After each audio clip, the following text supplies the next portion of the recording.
I'm Logan Crawford, and right now on Spotlight, Stephen Finley Archer weaves a captivating tale in a book called Searchers, The Irish Clans. It is the first in a series that bridges the gap between historical 1915 Ireland and America, exploring the intricate connections of transplanted Irish families and the mysteries of their ancient clans. We're delighted to have this very talented author join us here today on Spotlight. We thank the team at Authors Reputation Press for helping us put him in the spotlight today. And we ask viewers like you to support writers like him by subscribing to our channel. Stephen, thanks so much for joining us here today on Spotlight. Thank you, Logan. I'm happy to be here. Loved your book. I'm an Irish American. I've studied the clans a little bit. I know more about the Crawford clan, which was a pretty distinguished clan than the Logan clan. Those are my two family names. But it is of interest to the Irish diaspora, which is even larger than the country of Ireland. What inspired you to look into the interconnected worlds of 1915 Ireland and America? Well, first of all, I'm Irish. My background is Irish. And so both my parents were English teachers, so that helped. And my grandfather came over from Northern Ireland to Toronto, Canada, in 1911. And so I'm trying to honor them, I guess, by writing. That wasn't what I did my career, but it's what I'm doing now as a second career. And and so and by the way, my grandfather and my mother are in my novels, Yeah. so it's a bit of memoir as well. But the main reason that I decided to write about the Irish Revolution was that there's a very great similarity between, although it was 2 centuries later, between the Irish fight for freedom from England and our own in the United States. And so by immersing my characters in the 20th century revolution from 1915 to 23 in Ireland, I'm hoping that they will see the struggles that the Irish went through during this period, and as a result, reflect back on our own situation and our own constitution and how important our democracy is in a time when all of that is being challenged. And I started writing this in 2012. The first novel was finished in 2016. And I was concerned in those days, but I'm obviously more concerned now. So, what was your research like for this book?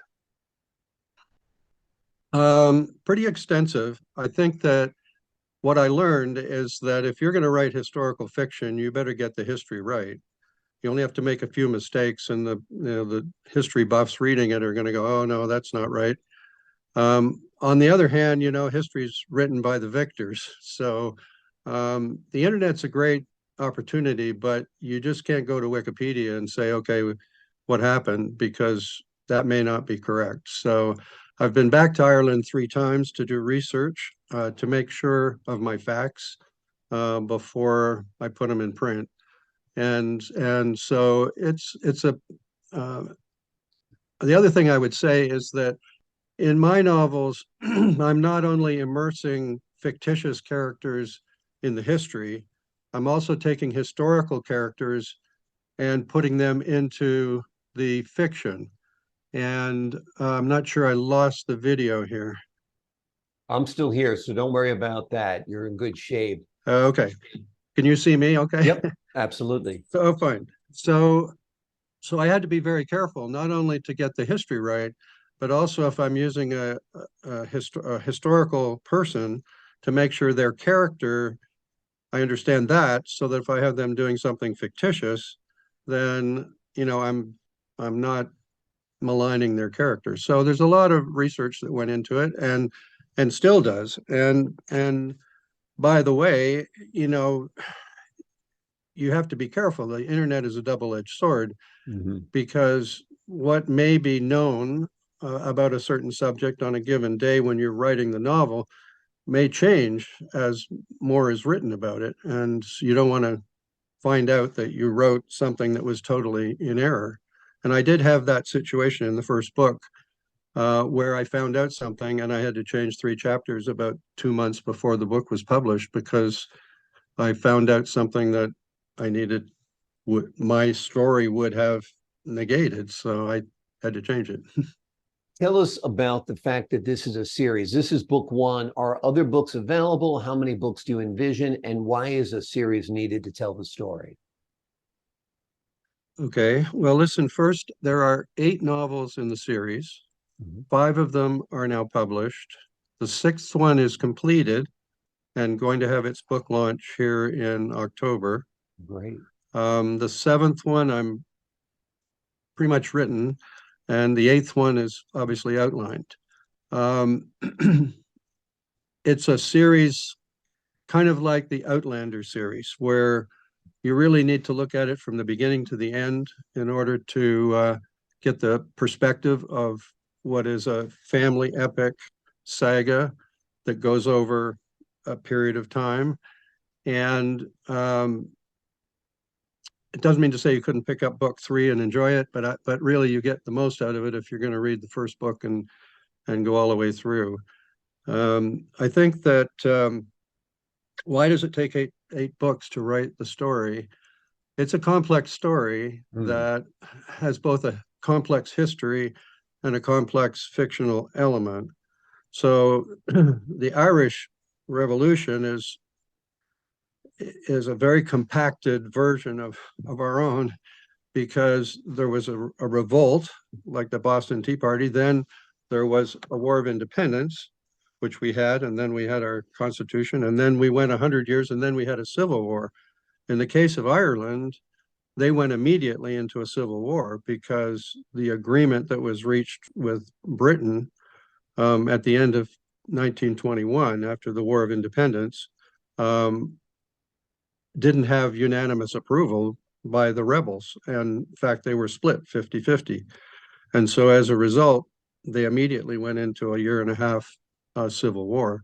So I have to tell that whole story with my characters embedded in it.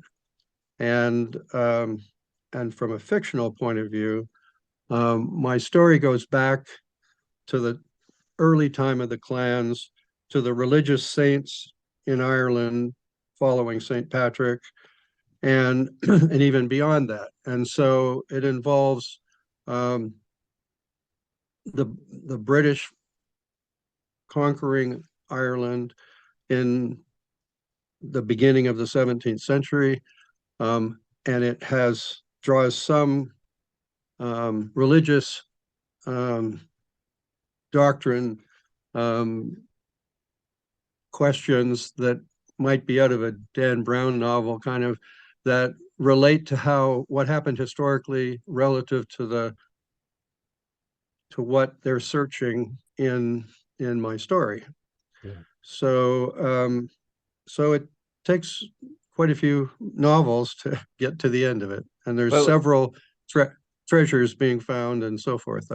exactly. And I the probably searching didn't. is both internal and external, of course. It's a metaphor.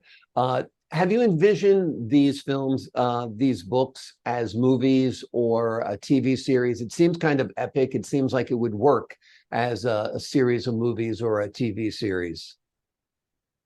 Yeah, well, so my readers are all, like it, and they go, "Hey, this ought to be on Netflix." This is. I had a publicist for a year, and she said, "Well, this is very episodical. Book 1 you can get 16 episodes out of it, and book 2 you can."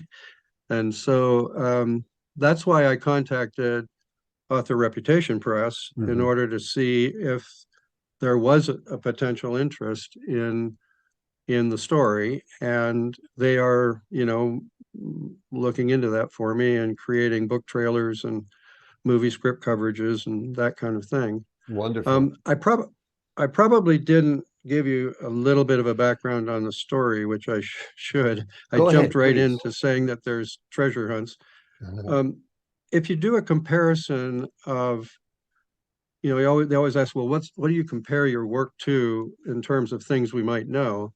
Well, I mentioned the Outlander series earlier. I hadn't actually read the Outlander series when I started writing, but it's fairly similar in terms of it's instead of a Scottish family, it's an Irish family or Irish clans. Also, it's like the National Treasure movies with Nicolas Cage because I'll tell you about that in a second, but it's a little different because in the Nicolas Cage National Treasure movies, most of the clues are made up. They're, whatever, the clay pipe in Alaska or whatever. But in my case, all of the clues are relics of the Gaelic civilization that actually survived the British onslaught and are also associated with the two main clans that I'm talking about, which are the O'Donnell clans in the Northwest and the McCarthy clans in the Southeast and Southwest, I should say. So I'm hoping that when people finish reading my novels, they're going to scratch their head and say, now, was this historical fiction or have we uncovered history? So that's sort of the background. And the storyline as it starts is that in 1600, there were three major clans still fighting the British. The British were taking over parts of Ireland and about to conquer them. And so the O'Donnell clan in the Northwest and the McCarthy clan in the Southwest were two of those clans. And so I get my two characters, the two chieftains, together in Donegal Castle in 1600, and they say, look, this is not going well, and we need to squirrel away our wealth of 1,000 years because they've been ruling in these areas for 500 to 1,000 years, and we'll put those away in places of religious significance to us each individually, but we'll pass talismans down to our firstborn, north and south, so that when the time is ripe for revolution, they'll come together and find the clues, find our treasures, and use them for the revolution. So that's the kind of premise of what starts the whole thing. And I've got a character, an O'Donnell character in Toronto, and I've got a McCarthy character in Ireland, and that's what ends up starting the whole process. The first book is called Searchers, The Irish Clans. It's the first in a series that bridges the gap between historical 1915 Ireland and America. Stephen, thank you so much for joining us here today on Spotlight. Thank you very much, Logan. I really appreciate the time talking to you and your listeners. I enjoyed our conversation as well. And to the folks at home, I'm Logan Crawford, thanking you for your time this time. Until next time on Spotlight.